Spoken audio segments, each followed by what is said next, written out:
Hi there, and welcome to a video on how to format your document in Microsoft Word in MLA style. Any English class you take will require the use of MLA style, so this will be a good reference for you. The first thing that you want to do is up here on the ribbon, click No Spacing. The next thing you need to do is check the font. MLA style requires that it be Times New Roman, so this is not right, so we'll scroll down and hit Times New Roman. It also requires that the font be size 12, so we'll change that as well. Then you want to make sure that your document is double spaced. Everything you do in MLA style is going to be double spaced. Spacing is on this up and down arrow here, and you'll take it down to 2.0. From there, you can put your heading on. The MLA style heading is your name, my name, the class, and the date. So you'll write your name first and last. Then you'll write my name. And do note that it says professor and not Ms. or Mr. or Dr. or Caitlin. It says Professor Stanford. That's because MLA style does require that title in your professor's last name, so make sure you write it just like this when you're writing your own. Beneath that, you'll put the heading. That'll be ENGL, that's the abbreviation for our class, 1301 hyphen 43001, or whatever your section is. Your section number may be different than what's on here, but regardless, the ENGL space 1301 hyphen will be the same. The only part that might be different is these numbers right here.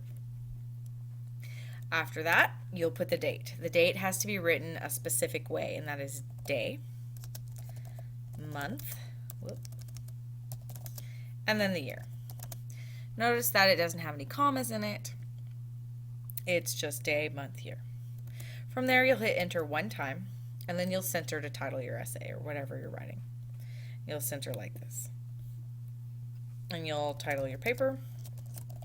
You'll capitalize the important words, hit enter again, and then left align back. Now, you're not quite ready to start writing yet because you need to number the pages.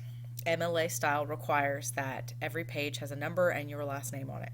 So the way we'll do that is we'll open up the header. This is the header up here. So we'll double click. From there, we see that it says page number, top of the page.